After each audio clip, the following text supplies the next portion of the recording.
If your Shark cordless vacuum's battery is flashing two lights, it's likely signaling an issue that's easy to troubleshoot.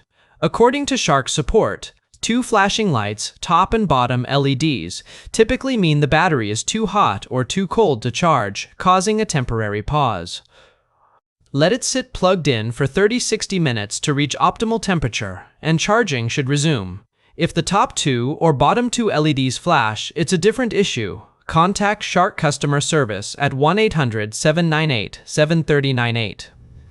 Ensure you're using the original Shark charger, as third-party chargers can cause flashing errors.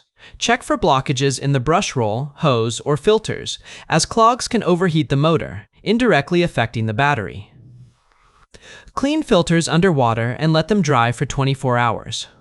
If the issue persists after cooling and cleaning, the battery may be faulty or degraded, especially if it's over 3 to 4 years old.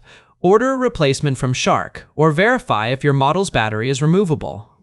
For persistent problems, try a different outlet or reset by unplugging the battery for 45 minutes. Always consult your model's manual, as indicators vary, e.g., IZ300 UK or WS620 series.